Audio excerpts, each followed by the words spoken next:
지금까지 그래왔던 것들처럼 우리에게 또 나에게 넘치기를 사모하며 한 주를 보내기를 원하노니 주님 은혜를 허락하여 주시고 우리의 마음을 주관하여 주시옵소서. 이 찬송가 150장을 드리겠습니다.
같이 묵도하심으로 2023년 종료주일 예배를 하나님께 드리겠습니다.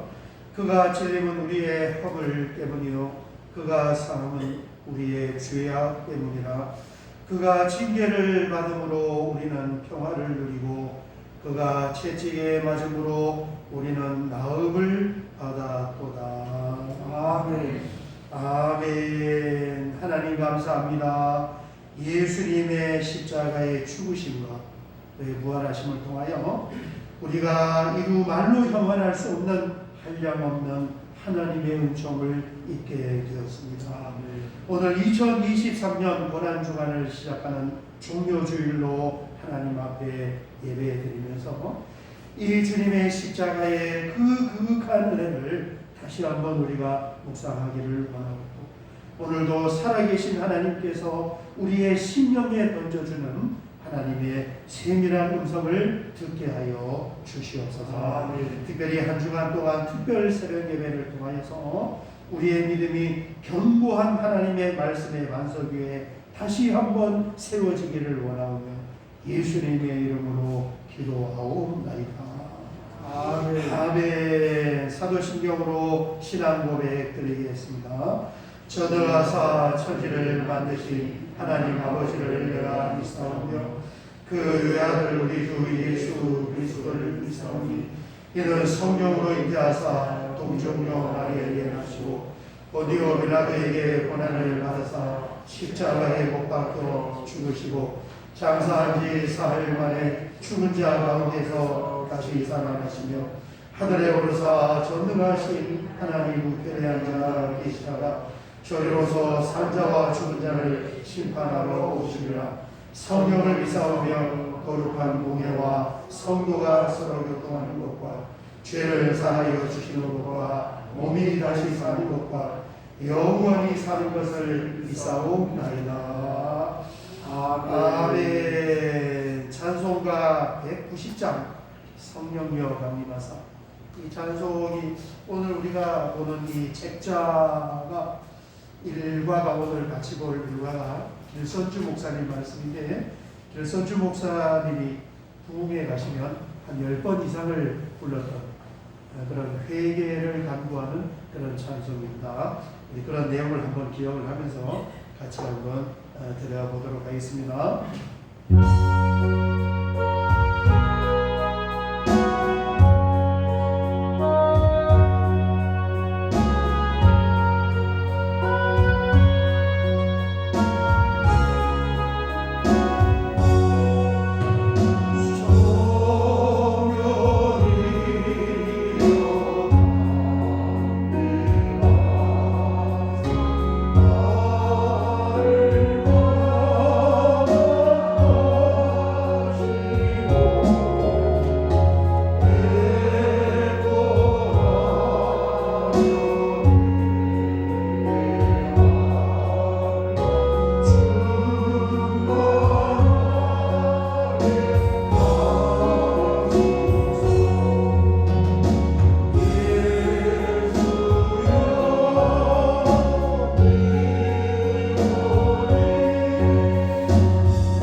감사와 영광을 올립니다.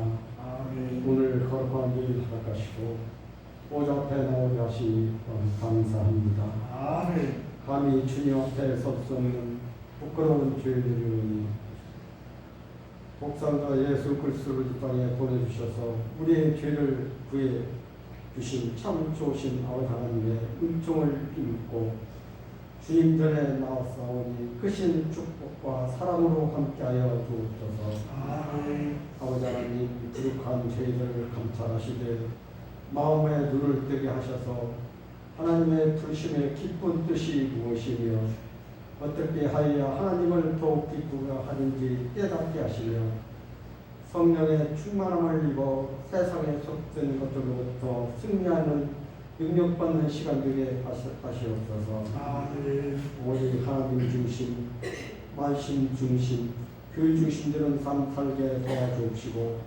우리 하늘교회를 통해 주님께서 이루고자 하는 그 뜻을 이루시고 세계 복음화의 불길이 일어나게 하옵시기를 간절히 원합니다. 아멘. 주님의 빛가방으로 세우신 우리 하늘교회 위에 하늘문을 여시고 복의 복을 더하여 주옵소서. 아멘. 영적 지경과 사역의 지경이 확장되게 하옵소서. 아멘. 부흥의 불길이 타오르게 하사 이 지역에 길을 잃고 방황하는 영혼들에게 구원의 복된 소식을 전하는 데 앞장서는 교회되게 하옵소서. 아멘. 날마다 그리스도의 마음을 품고 선을 이루는 믿음의 공동체로 귀히 쓰임받는 우리 모두가 되기를 간절히 원하옵나이다. 아멘. 오늘도 말씀 전하시는 목사님께 장중의 오른팔로 붙들어 주시고 주님의 진리의 말씀을 베풀게 부족함이 없는 능력을 허락하여 주옵소서. 아멘. 건강과 건강도 지켜주셔서 저희를 양육하는데 조금도 부족함이 없도록 성령 충만함으로 채워주옵소서. 아멘. 특별히 주님 몸동체를 위해 수모 봉사하는 여러 속길들 주님께서 기억하시고 은혜를 덧입혀 주셔서 교회의 사명을 다하게 하시고 어려운 세상의 빛과 소금의 역할을 충분히 감당하게 하옵소서. 아멘. 예배의 시작과 끝을 온전히 주님께서 주장하시고 사탄 마귀가 분파하지 않게 도와주시기를 원하며 우리를 구원하실 주 예수 그리스도 이름으로 기도합나이다. 아멘. 아멘. 오늘 함께 나눌 하나님 말씀은 신약 성경 누가복음 23장 39절에서 43절까지 있습니다. 우리 앞에 화면을 참조하시고 누가복음 23장 39절에서 43절 같이 한번 봉독하겠습니다.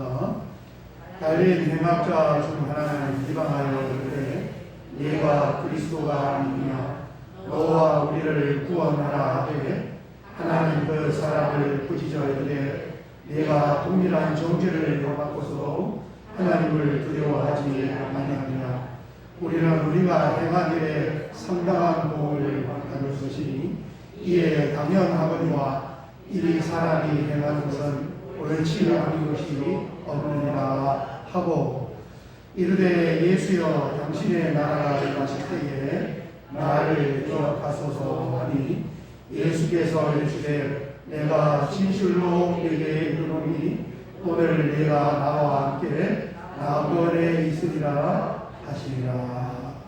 아멘. 아멘. 아침에 교회에 와 보니까 강단에 꽃이 활짝 피었어요. 그리고 지금 뭐 길가에 있는 그런 이 가로수도 그렇고 또 88 쪽에서 저쪽에서 야차산을 쪽을 바라보면 아주 꽃이 환하게 피는 것을 볼 수가 있습니다. 어제부터 이제 다음 주까지 한 열흘 정도 여의도에서 이 꽃 행사를 한다 그런 소식도 왔는데 화요일, 수요일, 목요일이 비 소식이 있더라고요. 비 오면은 이제 꽃잎들이 많이 떨어질 것 같아요. 오늘하고 내일이 아주 절정이지 싶은데 오늘 예배 마치면 여러분 집에 가셔서 주변에 있는 그런 이 활짝 핀 꽃 앞에서 사진을 찍어서 밴드에 이렇게 밴드입니다. 카톡 말고 밴드에 올려주시면 다음 주 주일 부활절에 이 좋은 선물을 준비해서 전달해 드리도록 하겠습니다. 오늘하고 내일하고 이틀이에요. 주일하고 월요일하고 핫투비 아니고 밴드입니다. 그렇게 하시면은 좀 나가서 이렇게 구경도 하시고 산책도 하시고 그렇게 하면 좋을 것 같아요. 오늘부터 이제 이번 주는 수요 예배하고 새벽 예배, 특별 새벽 예배까지 이 십자가 유산 그리고 다음 세대라는 이 책자가 신문에 우리가 후원하는 월드 비전에서 신문에 이제 한국 교회를 좀 섬기고 싶어서 올해 이 책자를 보급하니 선착순으로 신청하세요. 오늘 제가 신문 읽다가 딱 본 거예요. 그래서 제가 신청해서 우리 성도님 숫자만큼 그렇게 당첨이 돼서 받았습니다. 일주일간 이 책자를 가지고 같이 보는데 한번 펼쳐보겠습니다. 오늘은 이 첫째 십자가 유산이라는 이 길선주 목사님의 설교입니다. 내가 반드시 나와 한 가지로 나관에 있으리라. 길선주 목사님은 여러분 아마 잘 아실 거예요. 1907년도 평양 장대현교회에 성령이 임하는 그날 이 설교자이기도 하고 우리 한국교회의 최초로 새벽 예배를 이 도입을 해서 전복을 시킨 분이기도 하고 장로교 평양신학교 1호 졸업생으로 첫 번째 목사님이기도 합니다. 제가 자료를 찾다 보니까 평양신학교 1회 우리나라 장로교회 7분이 최초로 안수를 받았는데 그 1호 졸업생 7분의 사진을 찾게 되었습니다. 사진을 한번 보겠습니다. 사진을 보면 저기에 보면 야 이게 뭐 참 좋은 세상이에요. 저런 사진도 우리가 찍을 수가 있으니까 1907년도에 졸업식 하면서 찍은 사진이에요. 보면 여기 이분이 이제 오늘 우리가 보는 길선주 목사님, 새벽 예배를 만든 길선주 목사님이고 이분이 그 평양의 장대현 교회를 개척을 하고 그리고 서울 안국동에 있는 안동교회를 개척을 한 한석진 목사님. 그리고 여기 가운데 이분이 이 7분이 최초 우리나라의 목회자단 말이에요. 1회 전도사님. 여기 가운데 이분이 제주도로 제일 처음 복음을 들고 간 이기풍 선교사. 그분이 이러셨어요. 여기에는 이분이 이제 서상윤 동생 서경조 목사님이신데 이 서경조 목사님이 우리나라의 최초의 한국인 교회인 소래교회를 설립하신 뭐 참 우리가 전설에 듣던 그런 분들 7분이 이렇게 사진을 찍었습니다. 어쨌든 오늘 볼 분은 여기에 있는 이 길선주 목사님 이분이시다 이렇게 보시면 되겠습니다. 본문으로 한번 가볼게요. 6페이지가 됩니다. 이분이 이제 설교를 했어요. 아까 읽었던 누가복음 23장 말씀을 중심으로 내가 반드시 나와 한 가지로 나관에 있으리라 라는 제목으로 설교를 했는데 한번 볼게요. 예수께서 십자가에 매달리셨을 때 강도라 불림받던 두 사람 역시 함께 매달렸습니다. 좌우편에 강도가 있었어요. 그런데 한 사람이 예수를 조롱했던 것과 달리 다른 한 사람은 구원을 선언받으며 생을 마감합니다. 죄가가 그리도 무거웠던 자가 이처럼 단시간 내에 구원을 얻는 것이 이상합니다. 어떻게 이 십자가 위에서 짧은 시간에 구원을 받고 천국에 갈 수 있느냐. 그러나 비록 단시간이었을지라도 그가 신자로서의 자격을 완성한 것이 분명합니다. 몇 가지 조건들이 증명을 합니다. 그 짧은 시간에 구원을 받았지만은 구원을 받을 수 있는 이 자격을 완성을 시켰다는 거예요. 5가지를 이야기하는데 첫 번째 구원 얻는 신앙에 있어 첫 번째는 회개입니다. 그리고 그는 분명 자신의 죄를 절실히 회개하였습니다. 십자가가 선사하는 통렬한 고통 가운데서라면 울부짖으며 세상과 사람들을 저주하기 십상인데 우리들의 받는 것은 우리들의 행한 것에 합당하다라는 그의 고백이 회개의 증거입니다.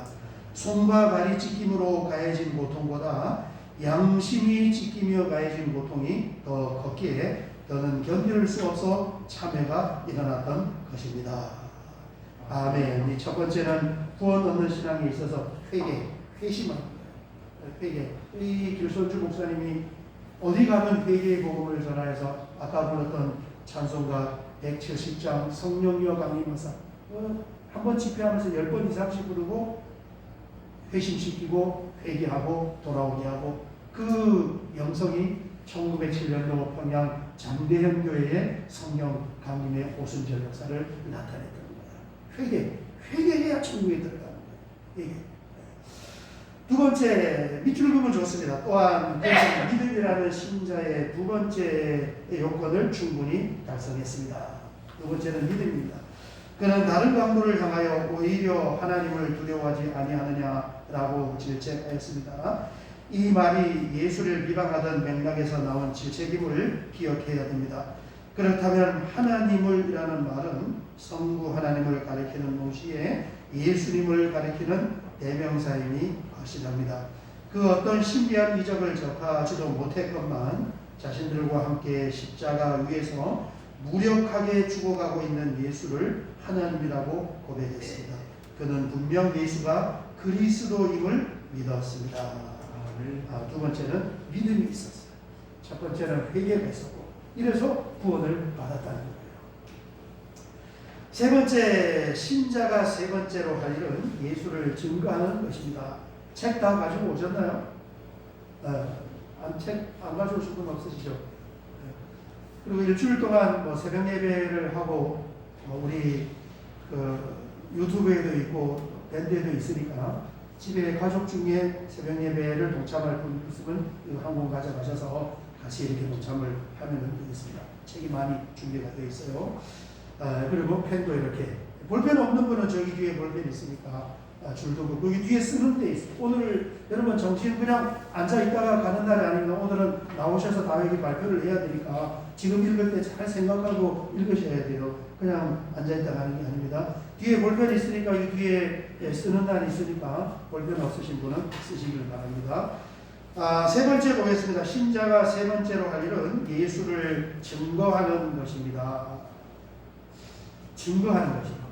그런데 예수를 둘러싼 모든 이들이 예수가 죄인이라고 소리 높여 외치고 있을 때 반면 지금껏 예수를 따르던 모든 이들이 침묵하였고 제자들은 도망갔으며 심지어 수제자 베드로가 예수를 부인하고 있던 그때 그는 이 모든 침묵과 소리를 부정하며 홀로 이 사람이 행한 것은 의롭지 않은 것이 없느니라 라며 예수의 의로움을 증거했습니다.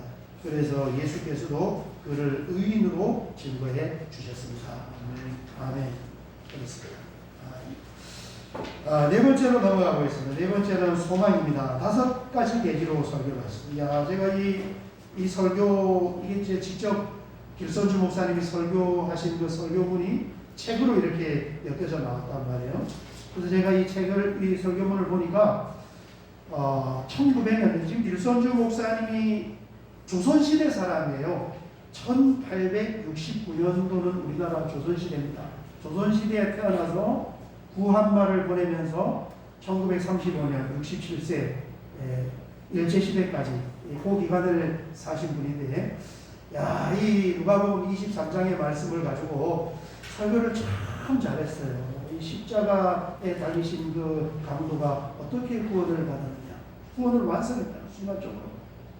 세례도 안 받았고 헌금 한 번도 안 했고 하나님의 일을 한 것도 없는데 십자가 위에서 죽어가면서 구원을 받았어요. 어떻게? 회개를 했다는 거예요. 두 번째, 하나님과 예수님을 믿는 믿음을 고백한 거예요. 세 번째, 그 옆에 있는 사람에게 그것을 전달했어요. 여기 5가지인데 참 정말 설교를 잘하셨더라고 보니까. 네 번째 보겠습니다. 네 번째는 소망입니다. 우리 같이 한번 읽겠습니다. 이처럼 죽음을 앞둔 극한의 고통 중에는 자포자기하는 것이 일반적일 텐데 그는 도리어 예수여 당신의 나라가 임할 때에 나를 생각하소서라고 외침으로써 자신의 소망을 피력하였습니다. 예수님에게 영생과 재림에 관한 가르침을 누누이 들었음에도 기어이 숨어버렸던 제자들 또한 부활 예수를 만난 뒤에야 부활의 소망을 가졌던 제자들과 달리 십자가에서 죽어가는 예수를 마주하면서도 그분께 영생을 구했던 그의 소망은 진실로 위대했습니다. 아멘. 예수여 당신의 나라가 임할 때에 나를 생각하소서. 소망을 가져. 예수님께 소망을 두었습니다. 길선주 목사님이 회심을 하기 전까지 이제 그때 복음이 우리나라에 많이 이렇게 전파가 되었단 말이에요. 1897년, 그러니까 1887년에 선교사들이 입국을 하고 이 길선주 목사님이 세례를 받은 것이 10년 후입니다. 그러니까 복음이 우리나라에 들어와서 10년 동안 이제 평안도 그쪽 지역에 막 전달이 됐어요. 그러니까 주변에 예수 믿는 이런 성도들이 나왔겠지요. 친구로부터 복음을 들은 거예요. 그런데 굉장히 고민을 많이 한 거예요. 왜냐하면 이 망해가는 우리 민족을 살릴 수 있는 그런 종교적인 도의가 어디에 있을까? 그래서 도사입니다. 도교의 도사 출신이에요. 도교의 신취를 하고 불교를 연구하고 뭔가 이 민족에 대한 앞날의 소망을 찾으려고 했는데 잘 안 되는 거예요. 그러다가 이제 예수교가 들어오고 누가 추천을 하는데 이 신앙을 생활을 할 만한가를 고민하고 지켜보다가 이제 어느 날 주님을 영접을 만나게 되고 그리고 세례를 받게 된 것입니다. 소망, 어디에 우리의 소망을 둘 것인가? 그 소망이. 그리고 이제 이 민족을 개화하는 그런 이 독립운동 33명의 서명에 두 번째 이름이 올라가 있는 분이 길선주 목사입니다. 3.1운동에서 감옥에 갇히고 독립선언서에 이름을 올리고 큰아들도 독립운동을 하다가 미국에 감명을 했다가 사망을 하게 되고 자기는 감옥에 갇히게 되고 거기서 한 번 더 깨달음을 얻게 되는데 그것은 뭐냐면 민족을 살리는 것에 세상에 소망이 있는 것이 아니라 하나님 예수님께 소망이 있다는 것을 알고 요한계시록을 1만 독을 묵상을 하고 그때부터 종말과 내세의 복음을 선포한 그런 신앙의 이력을 가지고 있는 것입니다. 소망을 이야기했어요. 자, 다섯 번째는 기도입니다. 그는 최후의 핏방울을 떨구며 이렇게 기도합니다. 예수여, 당신의 나라가 임할 때에 나를 생각하시옵소서. 인생의 마지막 호흡과 함께 내뱉었던 이 기도는 어쩌면 그의 남은 생의 전부의 시간과 맞바꾼 기도와 다를 바 없었습니다. 결론을 보겠습니다. 주님은 스스로 강도가 된 가룟 유다를 잃으셨으나 죽음의 순간 아이러니하게도 잃어버린 한 마리 양을 되찾는 기쁨을 보게 되었습니다. 십자가 위에서 한 마리 양을 찾았어요. 그는 진정 예수의 최후의 제자였습니다.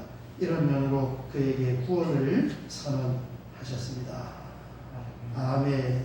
짧은 시간 드렸지만 제가 시간을 한 5분 드릴게요. 옆에 보면 오늘 길선주 목사님 말씀을 통해 우리에게 남겨주신 이 십자가의 복음의 유산은 무엇이라고 생각하십니까? 한번 다시 읽고 생각해 보시고 한번 적어 보시기 바랍니다. 그 밑에 보면 이 십자가 복음의 유산을 누구에게 어떻게 계승을 하시겠습니까?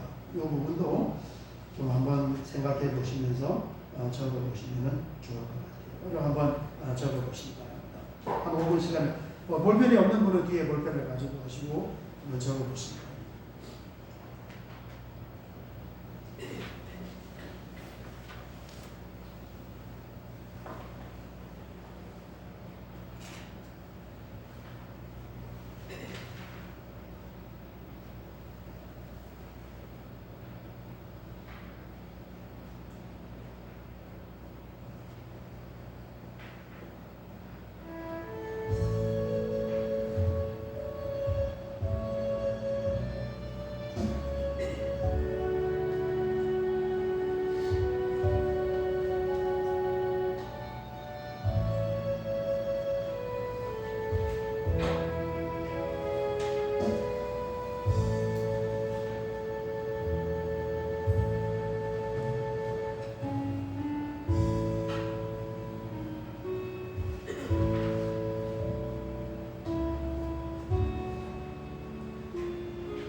한 5분을 드렸는데 시간이 너무 짧은가요? 한번 지난번에 제가 소개해드렸던 분당에 있는 그 교회가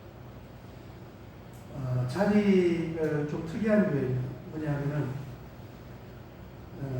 이 장의자를 놓지 않고 우리 지하에 있는 그런 탁자를 놓고 이제 한 5분씩 6분씩 거기에 이렇게 앉아서 12시에 예배가 끝나면은 식사하는 12시 반까지 30분 동안 거기 앉은 분들이 조별로 서로 이렇게 나누는 거예요. 오늘 말씀을 뭘 들었는지 서로 나누고 또 그 중에 몇 분은 나와서 발표하고 그리고 식사를 하는데 저는 그런 게 필요하다고 그래요. 왜냐하면은 거기 초등학교 4학년 뭐 이런 애들이 정확하게 훈련해요. 딱 그 예배 마치고 앞에 나와서 저는 오늘 목사님의 말씀을 통하여 뭘 들었고 제가 어떻게 해야 한다고 생각을 합니다. 그걸 다 요약을 한 거예요. 여러분 사람이 말을 한다는 것은 단순한 것이 아니라 뭘 듣고 내가 인지를 하고 그걸 내 안에서 녹여서 다시 이렇게 요약을 해서 이야기하는 것이 굉장한 능력이잖아요. 아이들이. 그게 교회에서 지금 아이고 어른이고 권사님이고 다 만들어서 전체가 다 그렇게 움직이는 거예요. 그래서 교회는 목사님, 우리는 이제 우리 전통적인 교회는 목사만 자꾸 이야기하고 가는데 저만 이야기하는 게 아니고 모두가 다 말씀을 같이 나누어야 된다는 거예요. 그래서 그런 훈련이 안 되니까 30년, 40년 교회를 다녀도 누구에게 말씀을 가지고 한마디도 말을 못해. 입을 깨지를 못해. 그래서 제가 지금 고민을 하고 있습니다. 우리 교회가 앞으로 어떤 방향으로 나아가고 신앙의 유익을 줘야 되는가 하는 것을 고민을 하는데 두 가지 중에 이제 간략하게라도 나와서 한번 나는 이렇게 생각을 하고 기록을 했습니다. 말씀하시는 분이 있으면 좀 나와서 해보시면 좋겠네요. 그 분당교회는 이렇게 이야기하면 나와서 막 이야기하더라고요. 아이들도 나와서 이야기하고 쓰신 분이 한번 나와서 마이크 대고 한번 해보시죠. 오늘은 이렇게 예배 드리는 날입니다.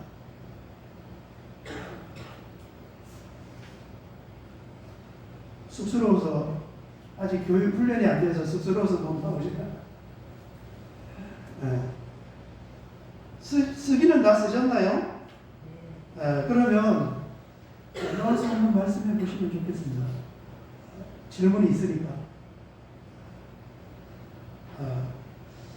나와서 그래 옛날 같으면 제가 저 사모님이 하신다 그러면 우리 박수로 한번 아무도 안 계신 줄 알고 넘어가려 했더니 사모님이 하신다고 돋보기 쓰고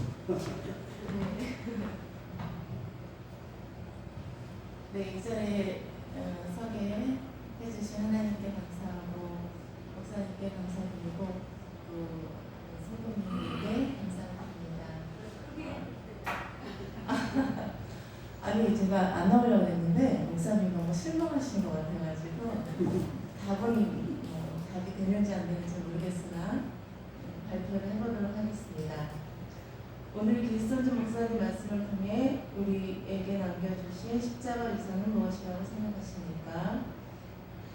예수와 함께 십자가에 달린 한 학자가 자신의 죄를 절실히 회개하고 예수가 그리스도임을 믿었으며 예수의 의로움을 증거하고 부활의 신망을 가지고 예수 그리스도께 기도함으로 구원을 얻게 하신 것이 십자가의 유산이라고 생각합니다. 그 십자가의 유산을 누구에게 어떻게 희생하시겠습니까? 이 십자가의 유산을 저는 그리스도가 다시 오실 그때까지 가족에게 이웃에게 적극 전함으로써 계승하겠습니다. 아멘. 감사합니다. 한 주간 동안 특별 새벽 예배도 같이 우리가 볼 텐데 이 구성이 이렇게 되어 있어요. 앞에 이제 우리 한국 교회 유명한 목사님들의 설교문을 싣고 그 십자가 유산에 대해서 또 계승에 대해서 나누고 그다음에 한 페이지를 넘어가면 이제 이 책자의 주제가 다음 세대입니다. 이것을 어떻게 다음 세대에게 연결을 하고 전승을 할 것인가 해서 이 다음 세대의 사역자들, 전문 사역자들의 글을 실어 놓았습니다. 오늘 첫 번째 주제는 MZ세대는 누구인가 하는 주제입니다. 보겠습니다. 최근 MZ세대에게 큰 인기를 얻었던 에세이집이 있습니다. 제목이 죽고 싶지만 떡볶이는 먹고 싶어 라는 이상하고도 도발적인 글이 2018년 이후로 베스트셀러 자리를 계속 지키고 있습니다. 백세희 작가의 책인데요. 정신적으로 어려움을 겪던 저자가 우울증을 겪고 있었습니다. 정신과 의사와 나눈 대화 및 자신의 이야기를 담담하게 정리한 책입니다. 이 제목이 지금 MZ세대의 어려움과 관심을 잘 나타냈다고 생각합니다. 보통 20대를 G세대로 30대를 밀레니엄 이야기하고 들은 둘을 합쳐 MZ세대로 묶었습니다만 이것은 해외에서는 흔치 않은 일로 두 세대를 분리하여 소개하고 있습니다. 조금 더 엄밀히 말하면 26에서 42살까지를 M세대로 또 12살에서 25세를 G세대로 이야기하고 2016 이후 세대는 알파 세대라고 합니다. 그러니까 지금 중학교, 고등학교 청년 40대 초까지, 30대까지를 보면 중고 청 30대까지를 MZ세대라고 이렇게 한다. 이 MZ세대는 그 위에 있는 우리 586 세대하고는 좀 다르다는 거예요. MZ세대는 모바일 혁명의 수혜를 직접적으로 받은 디지털 원주민으로서 어린 시절부터 글로벌 네트워크에 자유롭게 접속을 하며 전 세계의 영상과 자료를 내 주머니 속에 넣어서 보고 큰 어려움이 없이 해외의 친구들과 게임 채팅을 하며 많은 안전 자리에서 미국과 유럽의 제품을 쇼핑해 집에서 받아봅니다. 옛 어르신들은 생각도 못할 일들을 지금 이 MZ세대는 굉장히 편안하게 핸드폰 가지고 미국에 있는, 중국에 있는 물건들을 사서 집으로 배달을 받는단 말이에요. 그리고 TV도 잘 안 봐요. 더 이상 TV를 보지 않고 스마트폰과 스마트패드, 노트북과 컴퓨터를 이용하여 모든 방과 자신의 주위에 여러 개의 스크린을 두는 세대입니다.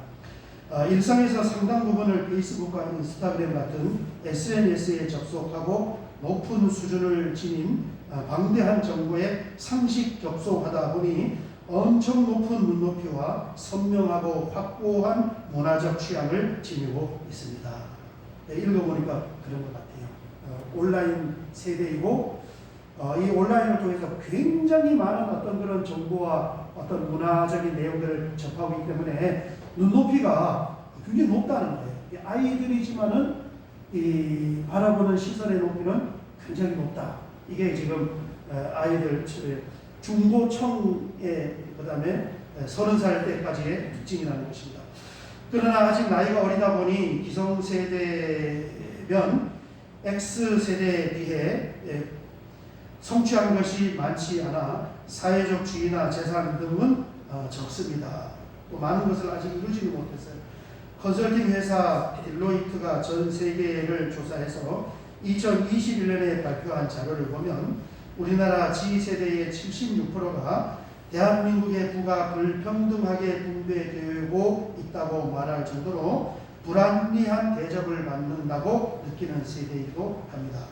굉장히 불합리하다. 이게 지금 젊은 사람들의 시각이라는 거예요. 그래서 그 갈등이 여러분들이 생각하는 것보다 훨씬 더 많습니다. 기성세대에 대한 어떤 그런 이 불신, 그 다음에 남자와 여자에 대한 그런 서로 불신. 그래서 얼마 전 기사를 보니까 이게 정말 너무너무 다른 세상이 왔어요. 어떤 세상이 왔냐면 20대 있잖아요. 20대 청년에 3사람 중에 2사람은 결혼을 안 해도 된다고 생각합니다. 지금 20대 밖에 걸어 다니는 이 20대 청년에 셋 중에 한 사람만 결혼이 필요가 있고 나머지 2사람은 결혼이 필요가 없다고 생각합니다. 필요가 없으니까 할 이유가 없잖아요. 그죠? 하기도 어렵고.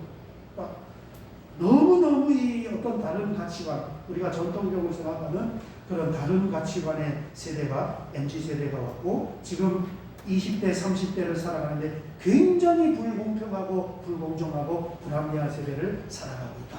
이렇게 생각하는 숫자가 너무너무 많다. 그 머릿속에 들어가면 그 생각을 가지고 있는 거예요. 계속 보겠습니다. 밑에서 두 번째 문장. 그렇다면 왜 많은 기업과 사회가 MZ세대의 그 위에를 안 봤나요?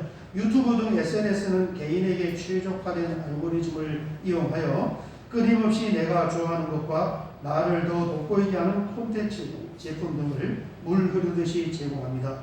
이 영향을 받은 MZ세대는 자신이 항상 주인공이기를 원하며 예수님의 재림과 같은 시기를 알 수 없거나 먼 미래로 생각되는 이야기에는 큰 관심이 없고, 지금 당장 내가 얻을 수 있는 것에 집중하고자 하는 마음이 크기도 합니다. 이게 이제 특성이라는 거예요. 사회적인 성취도 좋고, 그 다음에 굉장히 자기중심적이기 때문에 미래지향적인 이런 신앙생활과 진리에는 별로 관심이 없으니까 신앙생활 하지도 않을 뿐더러 해도 옛날처럼 그런 열심이 없는 거죠. 그냥 이렇게 나와서 앉아있다가 가는 정도지, 그렇게 크게 관심을 갖지 않는 것이 특징이다. 그렇습니다.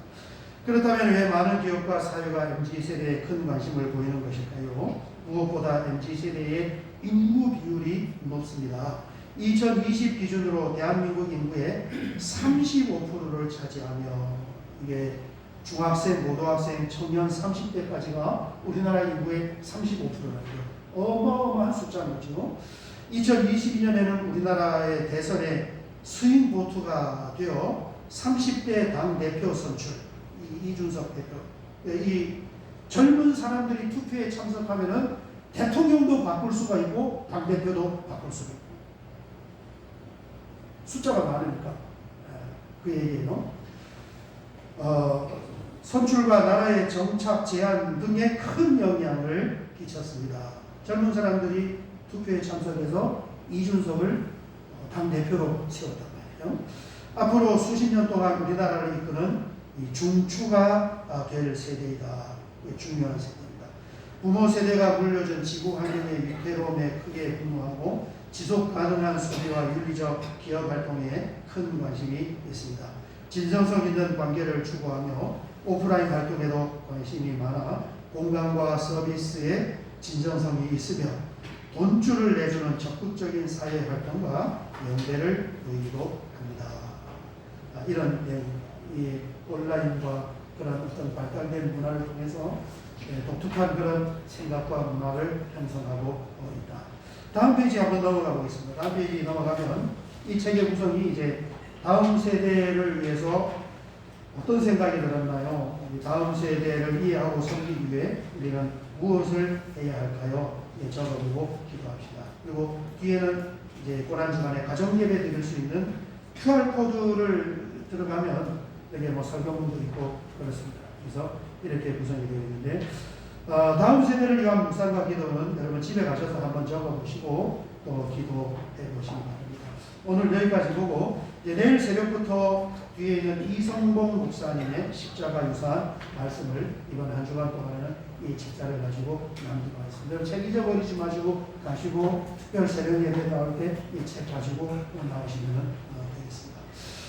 우리 찬양 한 장 드리고 같이 한번 기도 드리도록 하겠습니다. 우리 오늘 나눈 길선주 목사님이 작사한 찬양이 있어요. 이분이 설교문에 있는 내용을 이제 한 분이 정리를 해서 거기다 곡을 붙인 찬송이 있는데, 우리가 그동안 한 번도 불러본 적이 없는 찬송입니다. 찬송가 11장을 한번 불러보고 같이 한번 기도 드리도록 하겠습니다.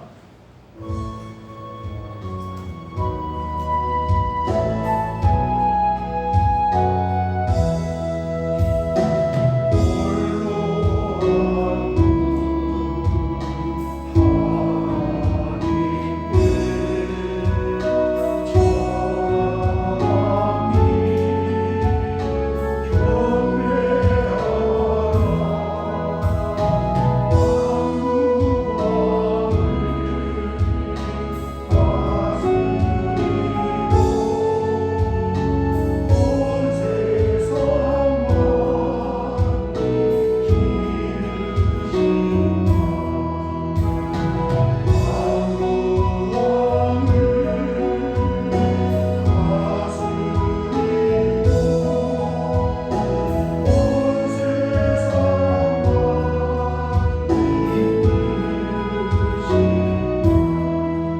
귀한 책을 보급받게 하시고 올 2023년도 고난주간에 함께 이 책자의 말씀을 나누면서 특별 새벽 예배를 가질 때에 한량없는 하나님의 은혜와 은총이 우리의 심령과 삶의 현장의 가족에 가득가득 내려서 다시 한번 믿음이 한층 더 자라고 성장할 수 있는 좋은 기회로 삼게 하여 주시옵소서.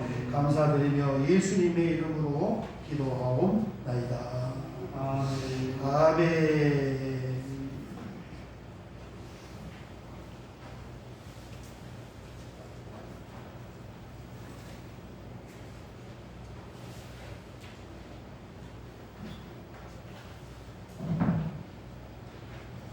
우리 사역의 말씀을 같이 나누도록 하겠습니다. 오늘 종려주일에 아침에 함께 예배드려서 감사합니다. 여러분 한 주간도 믿음으로 또 함께 잘 승리하시길 바랍니다. 3번을 보시면 대입수능세 명단이 이제 완성이 다 되었습니다.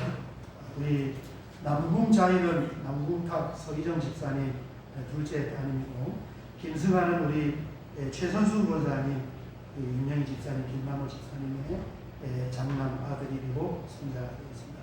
우리 이나경은 이경우 집사님, 또 영금이 집사님의 아들이고 우리 공경이는 우리 박용남 권사님의 손녀딸이 되겠습니다. 몇달 다르기 위해서 제가 아직 붙이지는 못하고 좀 샘플로 저기 무섭게 하나만 붙여놨어요. 여러분이 예배 끝나고 이거 좀 이렇게 한 자리에 3개씩 맨 앞자리에 붙여놨으니까 한 자리에 3개씩 좀 붙여주시고 가시는 게 있습니다. 뒤에 양면 테이프 다 붙여놨으니까 양면 테이프 뜯고 붙이는 게 맨 윗단을 맞추어서 붙이면은 앉으면 잘 보일 것 같아요. 바닥에 붙이면은 청소할 때 많이 걸린다고 해서 앞면을 붙이는 게 윗단 턱에 이렇게 맞추어서 붙이면 잘 보일 것 같으니까 한 150장 예배 끝나고 좀 붙여주시고 가시면 되겠습니다. 7번을 보시면은 고난주간의 특별 새벽기도에 내일 새벽부터 새벽 5시 30분에 지하 기도실에서 있습니다. 여러분 책자를 가지고 오시고 그렇게 하시면 되겠습니다. 8번을 보시면 그리고 주차를 하실 때 우리 마당에 주차가 외부 주차들이 되어 있잖아요. 나머지 공간 주차하시고 이 바깥에 도로변에 주차하시는데 좀 늦게까지 기도하고 가실 분은 이렇게 다른 사람을 막지 않을 방향으로 이렇게 대고 가시는 분은 늦게까지 하시면 되고 아니면은 이제 차를 빼야 되니까 6시 전까지 일률적으로 마치고 차를 빼고 안 빼도 되는 분들은 좀 늦게까지 기도하고 이렇게 하도록 하겠습니다. 8번을 보시면은 부활절 다음 주 주일에는 11시에만 예배가 있고 전교인 연합 예배로 드립니다. 특별히 대표 기도는 우리 김혜경 권사님께서 대표 기도를 하도록 하겠습니다. 부활절 기념 성례식을 다음 주에 가는데 세례하고 입교를 대상자를 파악하고 있으니까 유아세례, 어린이 세례, 청소년 장년 세례 안 받으신 분 신청해 주시면 다음 주 오전 10시에 교육을 하고 세례하도록 하겠습니다. 입교 대상자도 마찬가지로 교육을 받아야 됩니다. 여러분 그렇게 참여해 주시기 바랍니다. 특별히 부활절을 준비하면서 이 찬조 물품들을 찬조했었는데 고련숙 권사님께서 티셔츠를 찬조하시고 우리 김학수, 김기랑 집사님 가정에서 돌김과 계란과 떡을 이렇게 찬조하셨습니다. 10번을 보시면 오늘 간식을 우리 나현준 집사님 생일기념 감사하여 간식을 찬조했습니다. 박수로 감사하고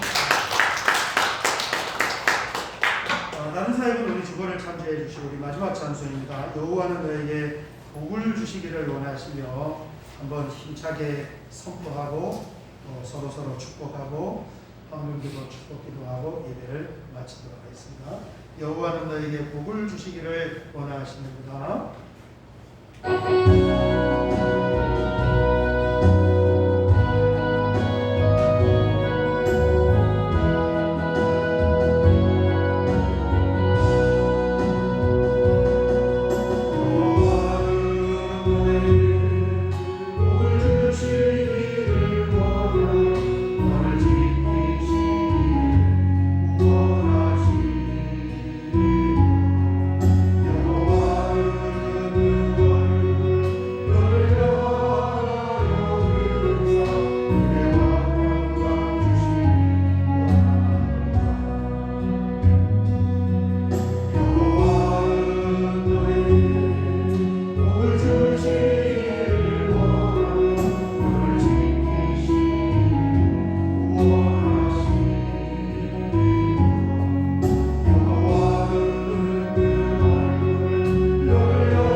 이렇게 종교주일로 예배드리면서 우리 나현준 집사님이 또 생일을 맞아 많은 우리 믿음의 식구들을 간식으로 섬기는 이 귀한 손길이 있습니다.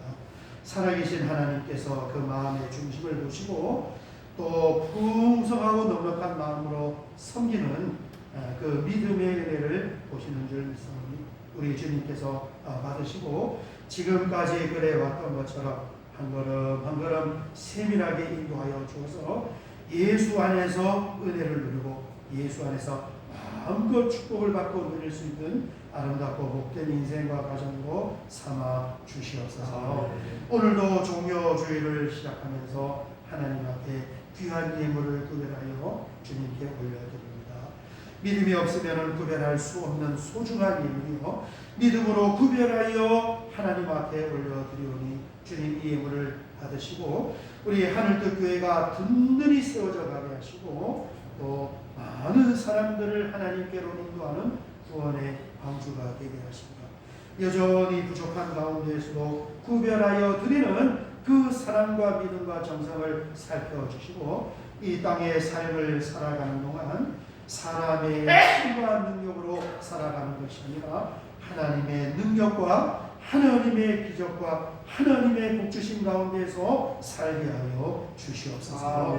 지금은 우리 주님 예수 그리스도의 명과 우리 아버지 하나님의 무한하신 사랑하심과 성령 하나님의 감화 감동 대주교통기로 충만하심의 역사하심이 오늘 주님 앞에 나와 함께 예배드리며 고난주간을 통하여서 십자가 복음을 다시 한번 묵상하고 우리 가정의 자녀들과 이 땅의 다음 세대에게 잘 전수해 주기를 원하는 사랑하는 주의 자녀들 머리에와 이들이 머무르는 삶의 현장과 경영하는 사업장과 가정의 앞날과 자녀들의 미래와 우리 하늘특교의 성도님들이 머무르는 모든 삶의 현장 구석구석 위에 이제로부터 영원토록 함께 있을지어다. 아멘. 아멘.